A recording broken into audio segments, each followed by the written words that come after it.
한국기림대학교 주요 캠퍼스에서 온 호시일이라고 합니다. 제목은 거창한데 심리 부담은 큽니다. 발표문을 7월 31일까지 제출했는데 이제 사드의 직격탄이 얼마나 유리가 큰지는 8월 3일날 체크를 하게 됐습니다. 그래서 이제 발표 내용에 대해서 조금 수정사항이 있을 수도 있겠습니다. 사실 저는 이제 전공이 이제 한중 통번역, 한중 언어문화 비교, 그 중국어 화영력 그쪽입니다. 이제 2007년도 중국 주해 마카오 인접 지역이죠. 그쪽에다 이제 한국어 학과를 설립하면서부터 자기 전공만 고집해서는 한국어 발전이 어렵다는 생각을 해봤습니다. 그래서 지금은 이제 제4차 산업혁명, 빅데이터 시대. 그때도 저희들은 이제 이런 빅데이터의 기반이 필요하다는 것을 느끼게 되었습니다. 그때로부터 이제 중국 대학에서의 한국어 교육에 이런 구도, 발전 흐름, 그리고 이제 앞으로 이런 전망, 여러 가지 이런 방법, 대안 등을 고민하게 되었고, 그러한 내용을 바탕으로 오늘 여러분들과 한번 나눠보려고 합니다. 사실 이 부분은 이제 저희들이 내년 연초에 출판될 이제 중국 대학에서 한국어 교육 연구라는 이제 저서가 출판되게 될 겁니다. 이제 그 내용을 압축하고 이제 발췌해가지고 오늘 이 논문을 작성하게 되었습니다. 대충 이제 주로 중점으로 이제 두 개 방면, 하나는 교육의 발전 흐름, 하나는 이제 교육의 이제 활성화, 발전 방안, 이 두 가지 내용을 주로 중점으로 다루려고 하는데요. 20분이라 했죠? 처음에는 30분이나 20분에 맞추도록 하겠습니다. PPT가 너무 많아가지고 원래 한 90장이었는데 평균 속도를 어떻게 조절해야 될지. 제가 발표할 내용은 중국 대륙 정규 대학에서 진행되고 있는 외국어로서의 한국어 관련 전공 교육에 해당되는 문제들을 논의하려고 합니다. 왜 이렇게 이제 앞에 수식어가 긴가 하면은 여러 가지 분야가 있기 때문에, 그리고 이제 왜 하필이면 중국 대륙이라고 호식을 하는가. 사실 중국에서 학술을 하자면은 몇 가지 분야에 대해서는 확실히 알고 넘어갈 부분이 있습니다. 첫째, 특히 민감한 문제, 정치 문제, 종교 문제, 민족 문제, 국토 문제. 이게 네 개 문제를 뛰어넘어서 대충 학술을 다루려 한다면 이제 위험한 접근이 아닐 수 없습니다. 그래서 중국이라 하면 중국 대륙, 홍콩, 대만, 마카오 이렇게 네 개 지역을 포함하는 이제 중국이라 하겠습니다. 제가 오늘 돌아가는 부분은 주로 이제 중국 대륙에 있는 부분이라고 생각을 하면 됩니다. 지금까지 1940년대로부터 70여 년의 이제 중국 대학에서 한국어 교육 역사가 지속되어 왔는데요. 주로 이제 한국어 교육, 중한 통번역, 한국 문학과 한국 언어학, 한반도 문제 등 영역에서 뚜렷한 연구 성과를 거두었고, 이제 한국어 관련 인재를 육성해왔다는 면에서 그 성과를 한번 짚어볼 수가 있습니다. 지금까지 이 분야에 다룬 논문은 제가 1996년도부터 2016년도까지 쭉 한번 정리를 해봤는데요. 꽤 많지는 않지만은 그래도 이제 꽤 영향력 있는 논문들이 발표되어 왔습니다. 이러한 논문들의 공통점은 이제 한국어 교육의 고시적 고찰, 현황 파악, 문제점 발견, 해결책 혹은 발전 방향 모색 등이 주로 이루고 있는데, 그럼 왜 또 같은 내용을 오늘 중복해서 여기서 발표를 하는가? 이 부분에 대해서 저희 간단한 생각을 적어보려고 합니다.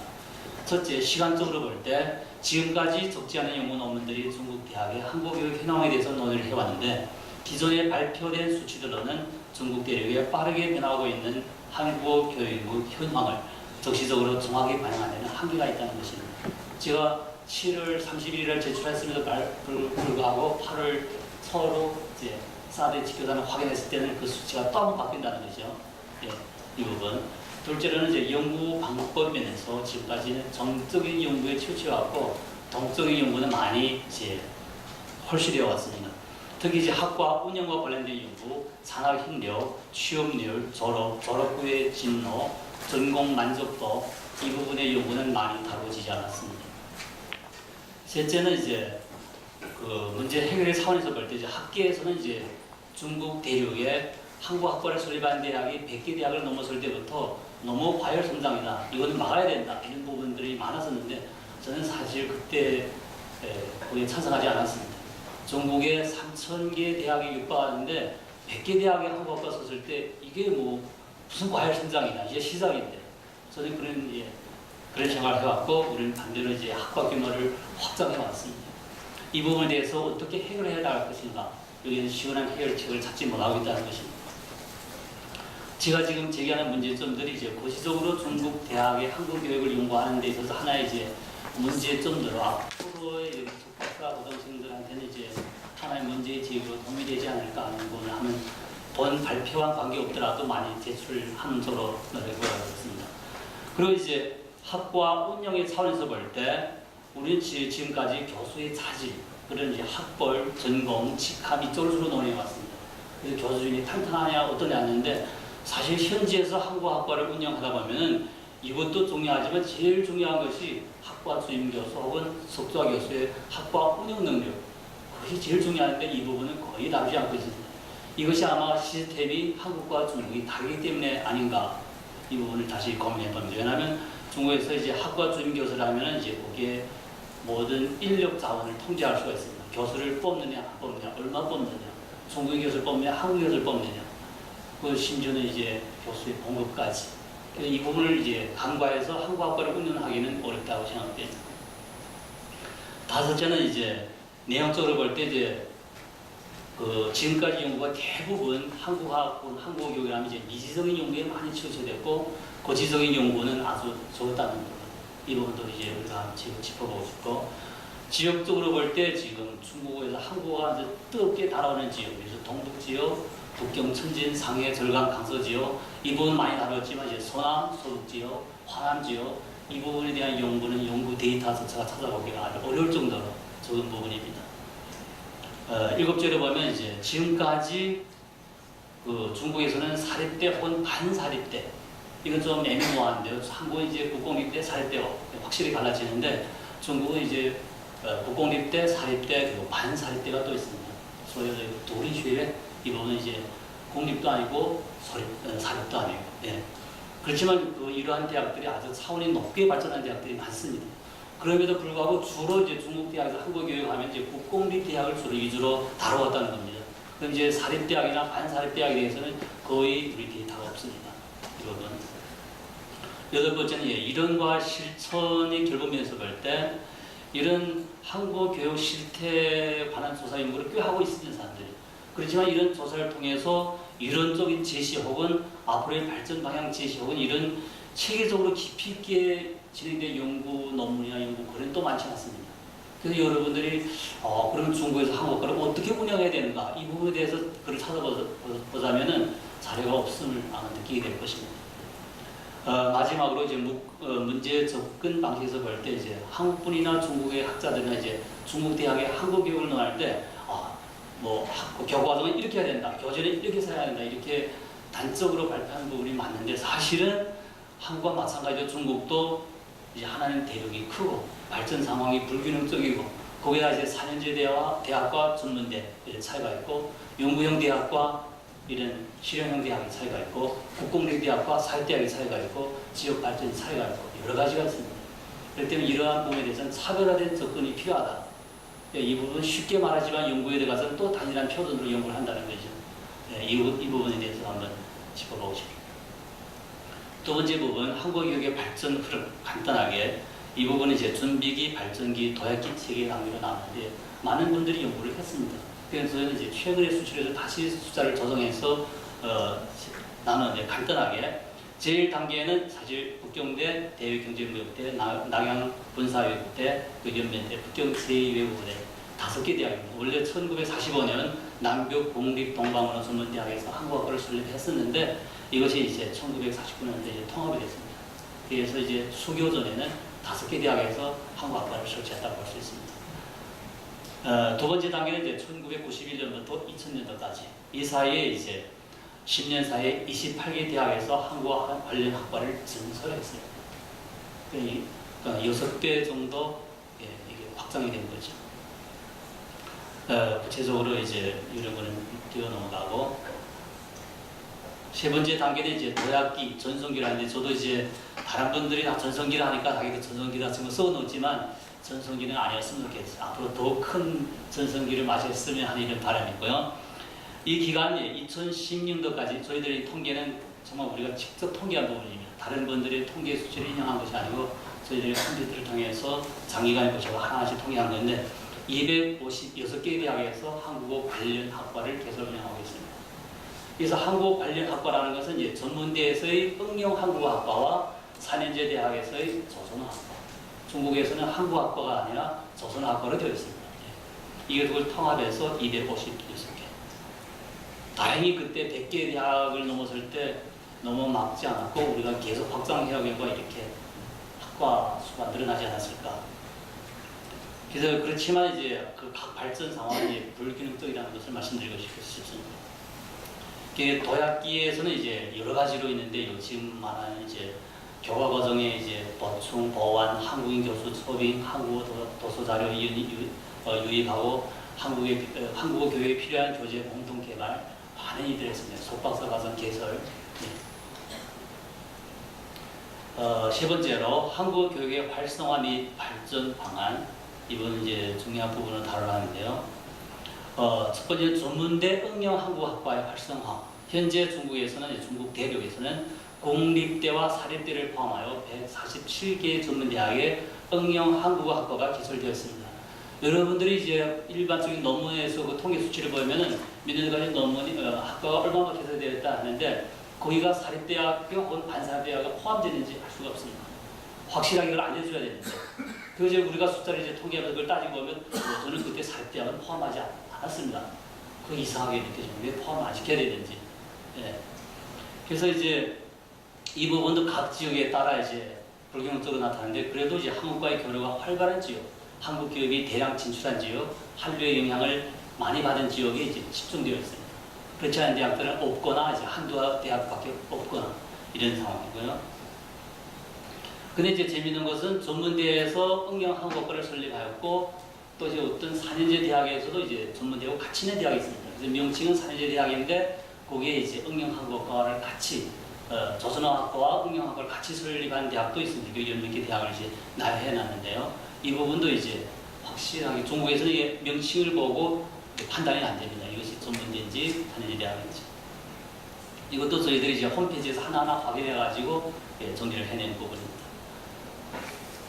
근데 이제 비교해 보면 2015년 150개 교에서 2016년 147개 교로 7개 대학이 줄어든 상황입니다.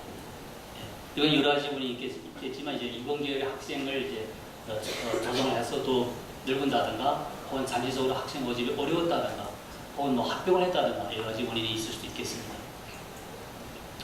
물론 이제 저희들이 이제 통계에서 오류가 있을 수도 있겠다는 생각을 주로 이제 홈페이지나 이제 교육부의 이제 홈페이지를 통해서 교육부 홈페이지, 학교 홈페이지 양쪽을 결부해서 통계를 한 부분입니다. 총체적으로 볼 때 응용 한국학과의 경우는 이제 한국의 자매대학과의 교류 강화, 4년제 대학의 적극적인 편입 유도, 산학협력 활성화와 취업 발전 등으로 활발한 움직임을 보이고 있습니다. 그러면서 제가 이제 조금 시간이 됐으면 이제 알려주십시오. 아무 때가 정도 할 수 있습니다. 그래서 이제 저희들이 이제 중국의 대학에서의 그런 위기에 관한 연구도 해봤었어요. 그래서 저는 이제 개인적으로 앞으로 한국학과에 위기가 온다면은 먼저 전문대가 오고 그리고 또 같은 시간에 중국의 중점대학에 먼저 위기가 올 것이다. 이런 생각을 해봅니다. 왜냐하면 이제 중국에서 중점대학 가려면 대학 입시에 아주 높은 점수를 맡아야 되는데 그 높은 점수를 맡고 하필 북경대학이나 이런 청와대에 가서 한국어를 하게 된다. 거기는 약간 흔들린다는 거죠. 그래서 중점대학에도 위기가 오고 전문대학에 위기가 오고 오히려 중간층 대학에서 더 지속적으로 오래 갈 것이다. 이런 연구 결과를 내놓고 있습니다. 4년제 대학의 한국어 학과의 활성화의 부분, 현재는 공립대, 사립대를 포함해서 121개의 대학의 한국어학과, 사실 조선어학과 이 명칭을 확실히 알려드립니다. 한국어학과가 개설되어 있습니다. 이번 역시 전문대와 마찬가지로 한국교류가 활발한 지역, 한국기업이 진출한 지역, 한류의 영향을 많이 받은 지역, 이 부분이 집중되어 있습니다. 이 부분에 거의 55%가 이제 그 부분에 집중되어 있다는 거죠. 몇 개의 지역이. 양적 측면에서는 2015년 119개 대학에서 개설되었던 것이 2016년 121개 대학, 2개 교회에 추가 개설됐다는 거죠. 이게 총체적으로 보면 이제 학과 개설 대학이 기본적으로 이제 완성된 상태를 가지고 있으면 할 수 있습니다. 그리고 이제 하나운지를 보면 이제 총체적으로 볼 때 사내대학의 한국어학과는 이제 한국어와 영어, 한국어와 일본어, 한국어 관광, 한국어 비즈니스 이런 복합형 인재 양성, 그리고 대학원 연계교육, 산업체 연계교육, 국제교류 보편화, 학술교육 활성화 이런 등으로 이제 아주 적극적인 움직임을 보이고 있습니다. 그렇다면 이제 한국어 학과가 잘 나가고 있는가 이 부분을 판단하면서 있어서 몇 가지가 중요한 요소라고 합니다. 하나 첫째는 이제 재학생 규모가 어떤가, 제일 지망 수료율이 어떤가, 취업률이 어떤가 이런 것을 이제 검토해보면 이제 우리 학과가 건강한가 확진할 수 있다고 생각됩니다.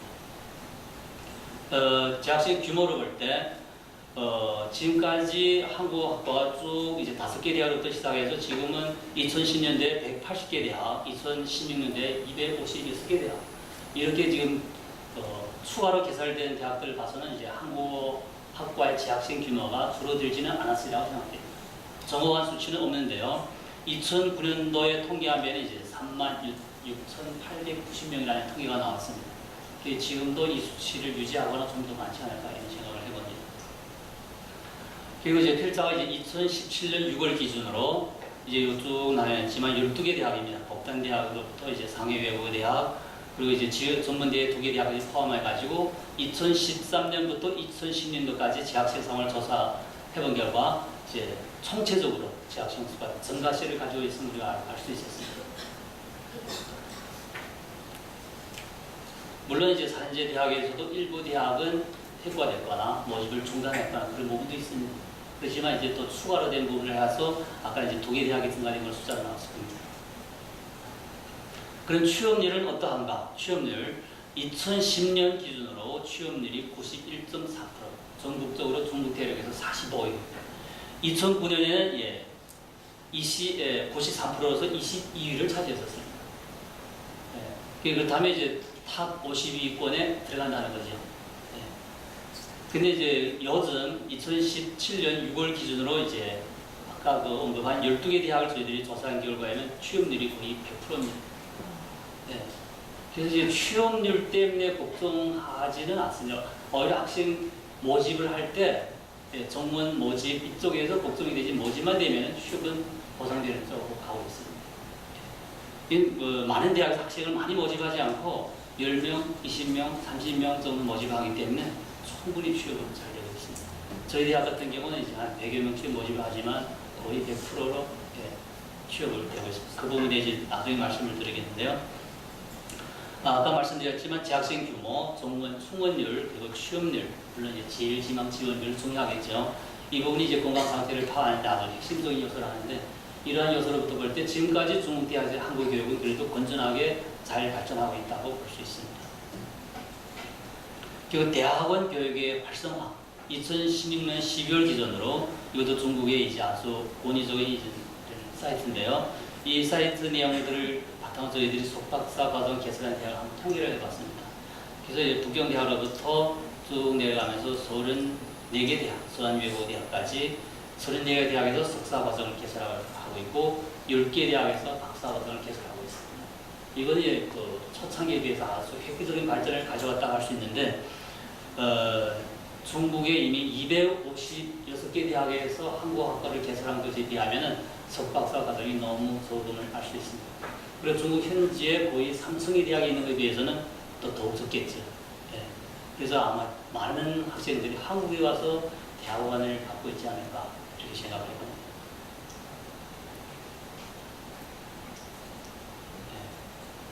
한국학 연구의 활성화, 이것도 2016년 10월 기준으로 이건 저희들이 다 직접 통계한 건데요. 중국에서 40개 대학에서 이제 한국학 연구소를 설립하고 있습니다. 물론 이 40개 대학에 빠진 부분은 많습니다. 학교 홈페이지에 나와 있지 않기 때문에 예를 들어서 종산대학교 한국학 연구를 분명 하고 있습니다.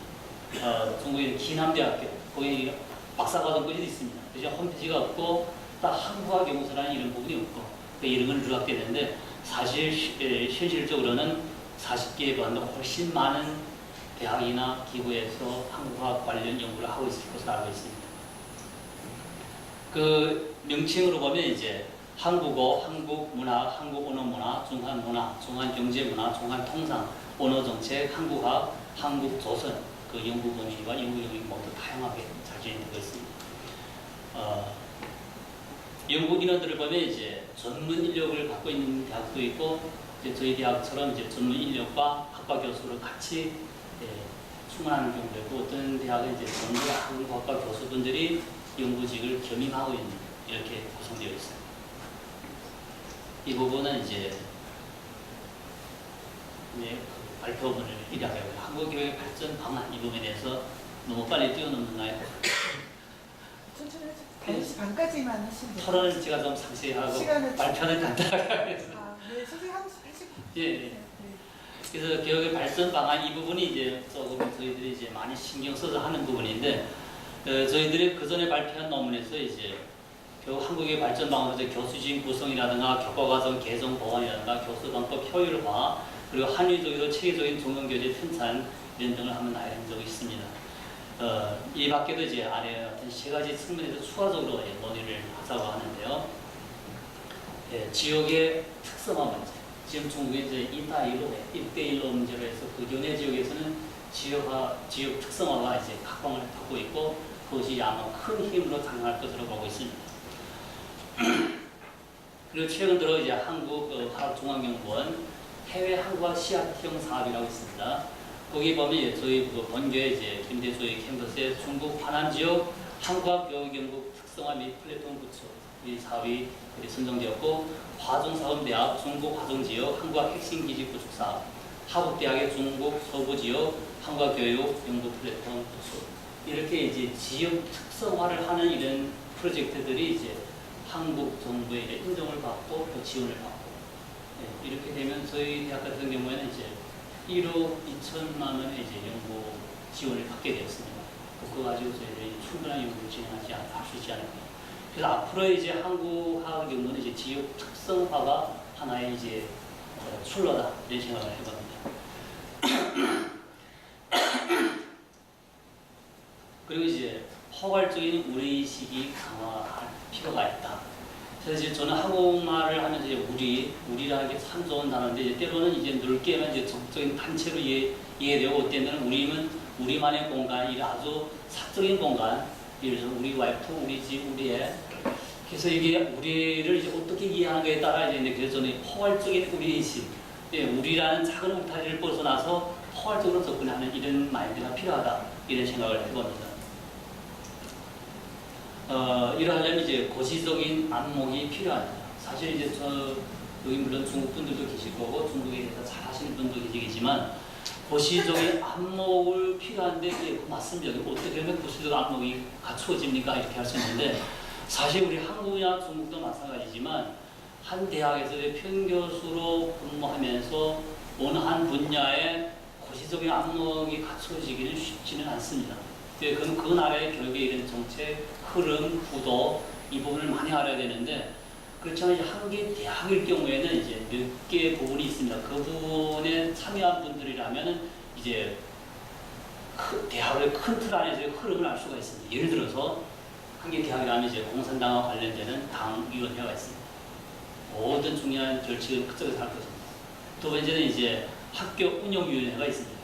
모든 정부의 공문서는 다 이쪽을 통과해서 내려오게 됐고, 세 번째는 이제 전공 학과 발전과 관계되는 교수 지도위원회가 있습니다. 그러면 학과 운영에 관계되는 모든 절차 이분들이 다 그쪽에 소리를 하게 될 것이고, 지금 학술 연구와 관계되는 학술위원회가 있습니다. 이게 4개 분야에 참여한 분들이라면 학교가 이렇게 흘러가고 있구나, 앞으로 중국대가 이렇게 가고 있구나, 그러면 우리 한국학과는 이런 문제점에 부딪힐 수도 있겠구나, 이런 생각을 해봅니다. 그래서 이런 고시적인 안목, 물론 이제 그러한 논문이나 서류를 이제 검토해보면서 그런 암흑이 갖춰질 수도 있겠지만, 이러한 부분, 어떠한 환경에 처해 있는가, 이 부분도 중요한 부분이라고 생각합니다. 그래서 한국에서 혹은 한국 정부에서 중국과 교류할 때 이런 분야와의 이런 교류 필요할 것 같습니다. 단순히 한국학과나 한국 교수가도 좀 고위층으로 많이 진입해서 그쪽으로 교류하는 것이 훨씬 빠르고 정확하고 효율적이지 않을까, 이런 생각을 해봅니다. 두 번째는 융합 정신이 필요하다고 생각됩니다. 한국어 관련 학과의 경우 이제는 이제 우리 학과만 잘해서 커갈 수 있는 그 시대가 아닌 것 같습니다. 그래서 이제 관련 학교에는 중국어, 영어, 일본어 이런 융합은 기본이고, 예를 들어서 교육학, 통계학, 뭐 컴퓨터공학, 뭐 이런 인터넷, 전자상거래 이쪽과도 이제 융합이 필요한 시대인 것 같습니다. 예, 저는 이런 부분에 체계적인 이런 교육을 못 받았지만은 그래도 우리가 학과를 운영하면서 이건 모르고 우리 학과만은 잘 커갈 것이다. 이런 환상은 뭐 불야하지 않을까 이렇게 생각을 해봤습니다. 세 번째는 이제 협동 정신이 필요하다는 걸 생각할 겁니다. 계속 우리만의 한국어학과 혹은 한국어 교육을 고집할 것이 아니라 큰 틀 안에서 이제 각 대학과의 이런 협동 정신이 필요하다는 생각입니다. 그래서 어느 대학에 그 학교의 교과 과정을 참여할 수 있을까요? 참가할 수 있을까요? 안 됩니다. 우리 학교는 그 내부 정보에서 못 씁니다. 이런 대학도 존재하지만 그래도 많은 대학에서는 같이 공유하려 하고 같이 나눠보려 하고 이런 자세가 필요한 것 같습니다. 그래서 같은 한국 관련 정보 교환 공유, 공동학술회의 개최, 공동연수 혹은 공동연구 프로그램 이런 프로젝트 수행, 이런 공동체 의식을 갖고 함께 발전하려는 이런 열린 마인드가 필요한 것 같습니다. 네, 마지막으로는 이제 혁신 정신이 필요한 것 같습니다. 중국에서 지금 요즘 제일 뜨겁게 타는 이슈가 이제創新, 혁신 정신인 것 같습니다. 이 부분을 모르고 이제 남들이 교과서 만들니까 나도 교과서 만들었다. 남들이 한국의 원어민 교수를 뽑으면 나도 하나 뽑았다. 이런 식으로 접근해서는 큰 발전은 없다고 생각해요. 네, 교과서를 하나 만들어도 왜 이러한 요소가 들어가야 되고 이러한 비율이 왜 이렇게 차지해야 되고 거기에는 이제 자기 본교의 특성에 맞게 본 지역의 산업 구조에 맞게 거기에 이제 특성화된 접근이 필요하지 않을까. 그러면 혁신 정신이 필요할 것이다. 이렇게 생각을 해봅니다. 이것으로 거의 하나도 남은 학과 운영 능력 경험 같다. 이 부분은 이제 저희들이 이제 꽤 많이 신경을 쓰는 부분입니다. 왜냐하면 이제 학과 운영들, 학과 주임 교수는 모든 학과의 이런 의사결정권을 이분을 가지고 있는데 이분을 외면하고 우리끼리만 크겠다. 불가능한 것입니다. 예. 그리고 이제 한국에서 학과장이라는 것은 이제 2년 단계로 이제 교체되면서 진행되는데 중국에 거의 어떤 학교에 거의 평생 이분이 학과장을 맡고 가는데 그분이 안 하면 누구나 다 할 수가 없습니다. 예. 그래서 이 부분을 이제 특별히 이제 저희를 들려야 되겠다. 그래서 만약 그렇지 않을 경우 예를 들어서 어떤 대학 같은 경우에 학과 주임 교수가 중국어에 등하지 못하면서도 교수직 구성해서 한국인 교수는 거직을 한다. 혹은 전속 교수는 거직을 한다. 그렇게 되면 이제 현실적인 문제에 부딪히게 된다는 거죠. 예를 들어서 행적인 정말 많은 커다란 업무 처리 문제, 그리고 학과 발전 경비 조성 문제, 학교 그 시급 이런 혹은 성급의 연구 프로젝트 이런 신청서 작성 문제, 그리고 학술 연구 이런 자금 조성, 학과 홍보, 홈페이지 운영 이건 중국어를 모르고 할 수가 없습니다. 중국어도 이제 현지 중국인보다 더 잘하는 이런 중국어가 필요하거든요. 저희들은 이제 저희 내부적으로 저격수가 필요하거든요. 쩔만 이렇게 저격하는 이런 분이 필요하는데 그런 분은 이제 아주 확실한 분이 있어야 된다는 거죠. 참고로 말씀드리자면 제가 2006년도 제일 잘하는 분이 이제 청도로 이제 발령이 나서 한국분인데 거기에 한국학과가 규모가 얼마큼이면 1년에 600명을 모시거든요. 그게 전문대인데 1,800명 규모였어요. 그분이 이제 거기 단과대학 학장으로 뽑혀가면서 저한테 그래서 제가 잘할 수 있을까요? 글쎄요, 잘할 수 있을 것 같은데 아직 열심히 하십시오. 그랬는데 2년 만이니까 3년 만에 그걸 말아먹었어요. 3년 지나서 전화 왔는데 교수님 왜요? 올해 학생 모집을 9명밖에 못했습니다. 물론 이런저런 문제가 많겠지만은 그 한갑 운영이라는 것은 1,800명 규모라면 교수가 몇십 명 되지 않습니까? 그러면 이러한 운영에 대해서 이제 운영 능력이 갖춰져야 되는 거죠. 그분도 물론 중국에서 박사를 했었고 중국어를 어느 정도 하지만은 그 정도의 중국어나 중국 문화를 알고서 거기서 운영하는 능력을 갖춘다는 건 또 다르겠네요. 거기에는 이제 중국분보다 중국 문화에서 더 잘하는 분들이 투입이 돼야 된다는 거죠. 거기 엘리트층에 가까운 분들이 이제 경영해야 된다는 거죠. 이러한 예들을 들 수가 있습니다. 지금까지 저희들이 수집한 자료의 제한성, 그리고 능력의 제한성, 시간의 제한성 에서 이제 미흡한 점들이 많을 것이라고 이제 생각되면서도 그래도 이제 저희들이 발표를 준비한 내용들이 여러분들 앞으로 이런 학과 운영이나 한국어 교육에 일정한 도움이 되었으면 하는 바람으로 발표를 하면서 이것을 마치겠습니다.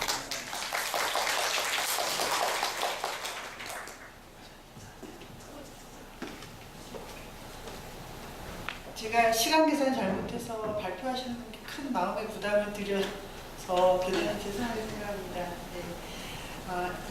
바로 토론으로 이어가도록 하겠습니다. 고려대학교 안병석 선생님 모시고 우리 김대학교 허세규 선생님 발표에 대한 토론을 듣도록 하겠습니다. 선생님 토론도 여유 있게 하시면 될 것 같습니다. 예.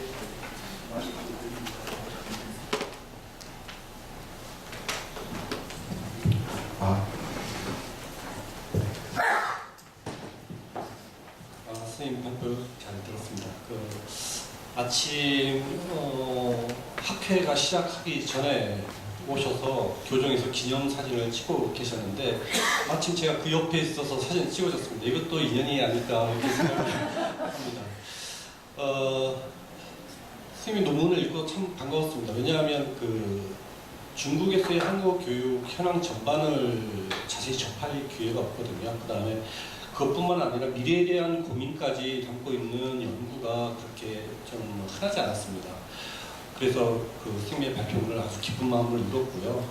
선생님께서 작업하신 것들은 자료의 내용이나 아직 여기에 다 드러나지 않은 압축해서 발표하셨다고 하셨죠. 그래서 여기에 다 드러나지 않은 것들을 예상을 하면 굉장히 번거롭고 손이 많은 작업이었을 것인데 참 고생하셨다는 말씀 드리고 싶습니다. 또 미래에 대한 고민을 같이 하셨는데 학과 운영이나 한국어 교육 관련해서 미래에 대한 고민이라면 이제 정책이라든가 발전 방안이겠죠.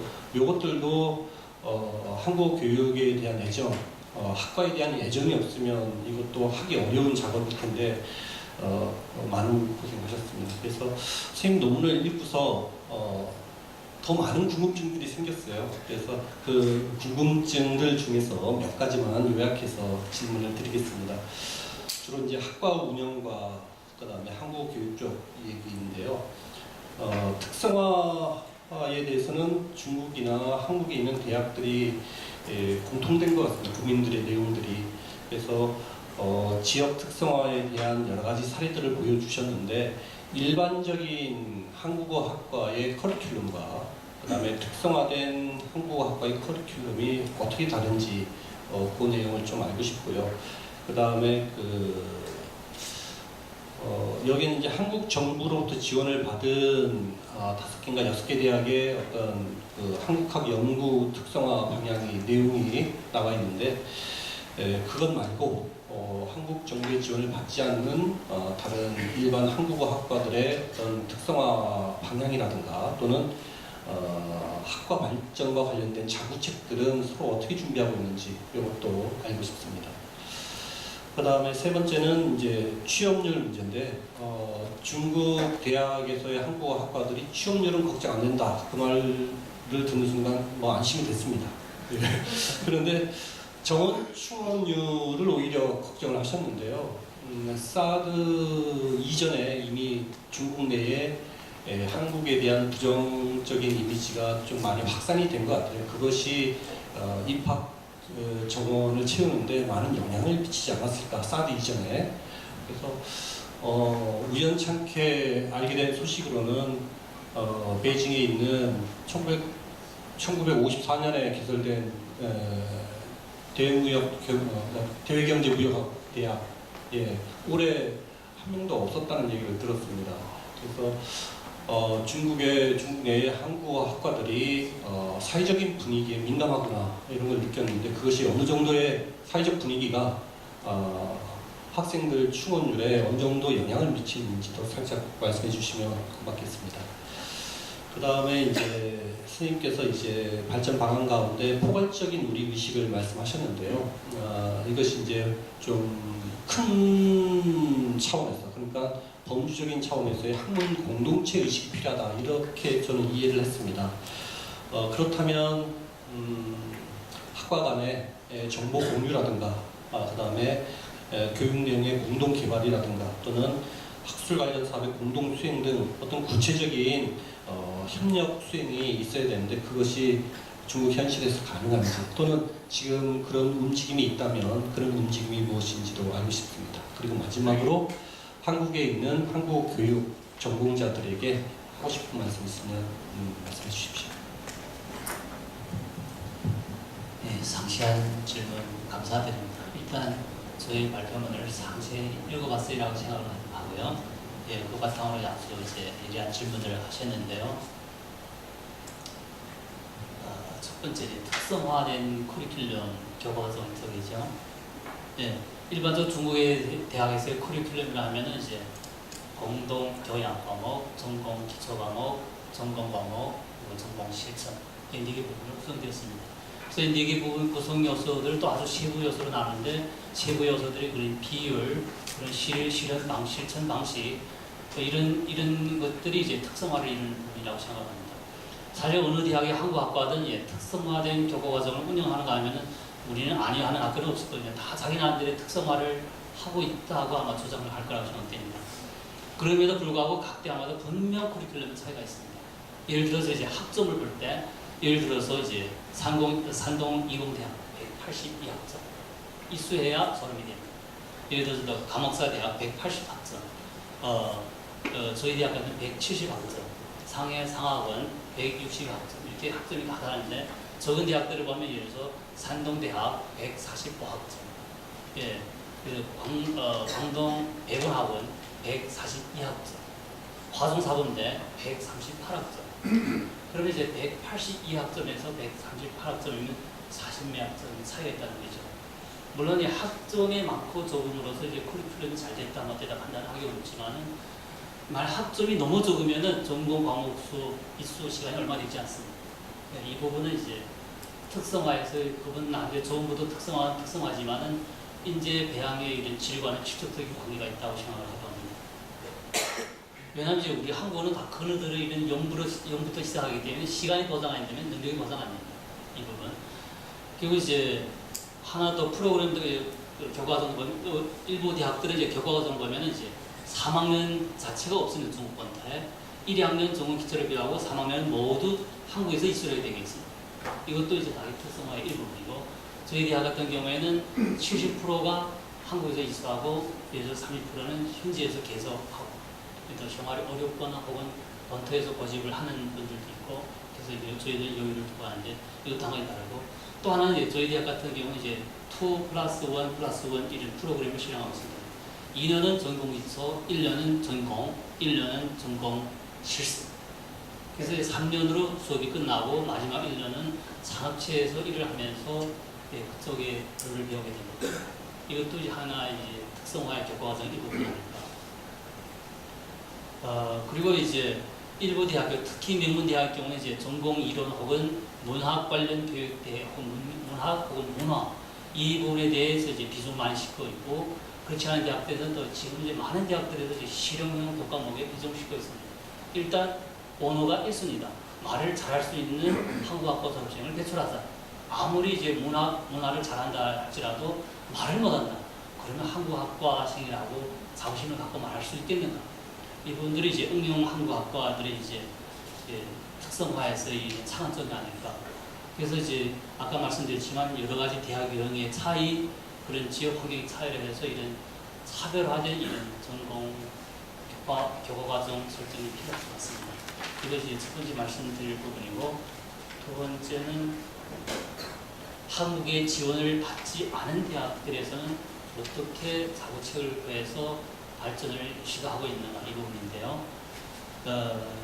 이 부분에 대해서도 이제 나름대로 각 학과마다 이제 지역 특성화 확보 발전 자구책을 많이 강구하고 있습니다.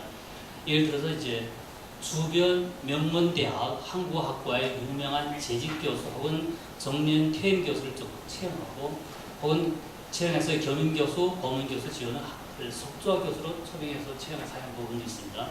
그리고 이제 학과의 학과 운영위원회 혹은 학과 교수 지도위원회를 구성해서 학과 이런 자문을 받는 이런 부분도 있습니다. 그리고 이제 우리 기존대 주의 캠퍼스 같은 경우는 이제 350 계획이라고 50% 이상은 반드시 한국인 교수가 교수진을 구성한다. 그리고 재학생의 50% 이상은 한국으로 교환학생으로 파견한다. 졸업생 혹은 실습생의 50%는 한국인 기업체에서 실습 취업을 한다. 이게 저희들이 350 계획인데요. 이 부분을 저희들이 한 7, 8년 꾸준히 해온 결과에 하나의 특성화로 자리 잡고 있습니다. 그리고 이제 지역 정부의 교육 특성화 관련 프로젝트 적극 신청. 지금 중국 정부도 이제는 교육 자본에 투자하는 이런 기업이 엄청 많습니다. 본인이 능력만 되면 많은 이런 기업 프로젝트를 따낼 수 있고 이 부분이 이제 어마어마하게 큽니다. 저희 대학 같은 경우에도 지금까지 저희들이 거의 한 2억 넘어 학교에 이런 프로젝트를 신청했습니다. 한 2, 3억 정도 될 거라 싶을 때인데요. 이 학과에서만 열심히 하면 이런 프로젝트를 충분히 실천할 수 있고요. 그리고 이제 지역의 인재 수요상을 토대로 이제 특화된 커리큘럼 개선과 필요하지 않을까 이런 부분을 하고 있습니다. 그래서 이제 특히 이제 취업을 간단히 할까요? 취업을 이제 100%라 한다는데 이제 사실 취업을 위해서 많이 신경을 쓰고 있습니다. 그래서 많은 대학에서 교수를 초빙할 때 임용 조건으로 반드시 산학협력에 참여를 해야 된다. 학생들이 실습 취업을 알선해줘야 된다. 이걸 하지 않고 나는 연구만 하고 강의만 하고 강의 전담 교수로만 하면 안 됩니다. 그래서 이런 것을 이제 교수 임용 조건과 같이 결부시켜서 하는 거고, 기린대 같은 주액현사 같은 경우는 34개 산업체와 이제 산학협력을 하고 있습니다. 실질적으로 우리 학생들이 거기 가서 실습을 하고 거기서 취업을 합니다. 그래서 학과의 이제 요구사항은 이제 우리가 비록 실습을 하지만 학생들의 실습 월급 보수는 정식 직원 못지않게 월급을 보장해달라는 겁니다. 그럼 학생들이 장기간 거기서 실습하고 거기서 취직을 합니다. 어떤 학과는 이제 그러면 이제 실습해서 그런 취업한 보수의 일부분을 학과에서 챙겨가는 경우도 있습니다. 그래서 저희들은 이제 그런 건 필요 없고 우리 학과 학생들한테 충분히 실습 이런 월급을 지급해달라. 거의 많은 학생들이 거의 100%로 정식 직원의 이런 월급 보수를 받고 있습니다. 이부 학생들도 가려하고 기업체에서도 뽑으려하고. 그래서 저희 학생들 3학년 되면 벌써 많은 기업체들이 전화로 이제 대기하고 있으면 학생을 뽑으려고. 그 정도로 이제 취업에 대해서 이제 잘 나가고 있습니다. 요즘은 이제 입학 전문대도 이제 북경 경제무역대학을 이제 예를 들었는데요. 사실 그 대학에 이전에 이제 학과 수임 교수인 이제 김병훈 교수님이 통계한 내용이 있습니다. 그때 이제 최창기에는 이제 26%였대요. 제일 지망 지원율. 그때 이제 경제무역대학, 이제 뭐 청도 무슨 대학 5개 대학을 통계한 바 있습니다. 그러다가 이제 2009년도 10년대 와서 45%가 됐대요. 제일 지망 지원율. 이 정도면 또 괜찮게 낮지 않는가 했었어요. 저희 대학 같은 경우는 그거 지나서 12년, 14년, 15년 하면 한 7, 80%. 이제 규모가 적은 이제 중산대학이나 광동외무대학이나 광소사범대학 한 20명에서 30명 모집한 대학들은 거의 100%가 제1 지망 지원율이거든요. 이것이 아주 중요하거든요. 내가 원해서 가는 거하고 학교에서 조정해서 입학하게 되는 게 아주 차이가 큽니다. 그래서 저희 대학 같은 경우에 많이 모집하니까 100명에서 130명을 모집합니다. 그러니까 이제 제일 지망률이 70에서 80% 이건 괜찮은데 제가 8월 3일날 이제 남북 상하원이라고 있습니다. 광동성 광주시에 거기 이제 그 주임 교수가 전화하는 데에는 제일 지망 지원율이 올해 8월 3일 기준으로 75%가 하락됐대요. 그리고 거기에 이제 60명 정원을 뽑는데 저희 계산을 하면 10명 미만이 제일 정원에 들어간다는 거죠. 직격합니다. 저희 대학 같은 경우도 제 수출한 제일 지망 지원이 이전에 7, 80% 되던 지금은 25%, 30% 아니겠는가 이렇게 생각을 해봅니다. 그렇지만 우리가 이제 학생을 많이 모집했었고 그래도 우리는 한 90명 정도 파악을 해놨다는 거예요. 작년에 비해서 한 10몇 명 줄어들었는데 작년에도 한 원래 계획보다 10명을 줄었지만 반년 후에 10몇 명이 다시 전과에 들어왔습니다. 저희 학과에. 그래서 그만큼 이제 평판이 좋은 만큼 또 이런 해결책이 있는 것 같습니다. 그래서 저희들은 그나마 이제 C클래스, E클래스를 보장해 나갈 수 있는 이제 적지 않은 대학으로 충격을 받지 않았을까. 이제 경제무역대학이라면 이제 중국에서도 제일 먼저 한국어 교육을 해왔고 지금까지 아주 위상도 좋았고 하는 대학인데 한 명도 지원 안 했다면은 그게 제가 말씀드린 바로 위기가 중점대학에 먼저 올 수 있다는 저희 그 판단이 맞을 수도 있습니다. 전문대학과 중점대학이 먼저 올 것이다. 그런 제안입니다. 네 번째인가요? 이제 포괄적인 우리 인식 가능한가 이 부분에 사실 이 부분에 대해서 이제 적지 않은 대학에서 이제 지요 학회를 구성하게 해마다 학회를 합니다. 그럼 그 학교에서 돈을 내서 많은 교수들을 이제 모셔와서 같이 연구 발표를 하고 이 부분 노력도 있고요.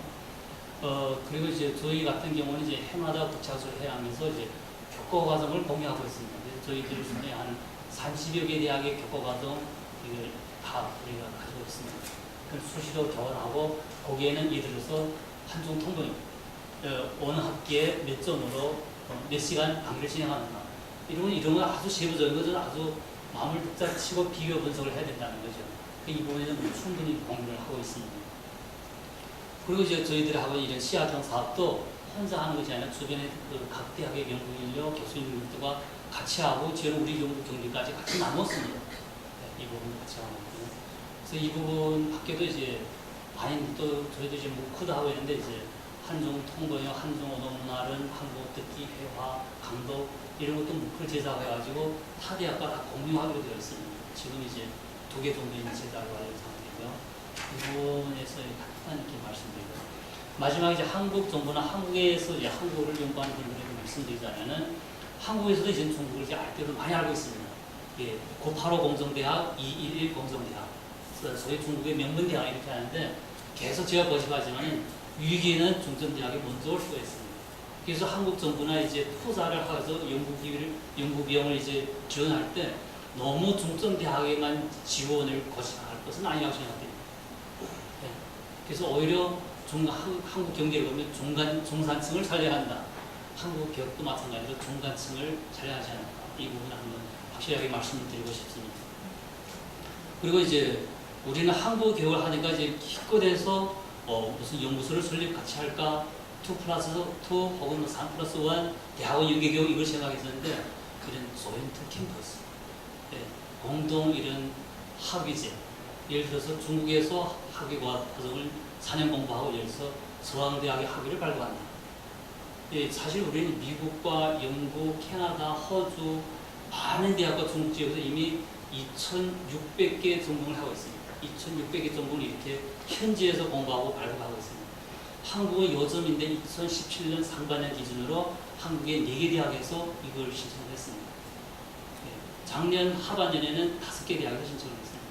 이러한 부분도 앞으로 이제 한국 학교 운영자나 학과 운영하는 분들은 이러한 부분에 대해서 한번 관심을 가졌으면 하는 바랍니다. 시간적으로. 네. 보충 질문 있으신가요?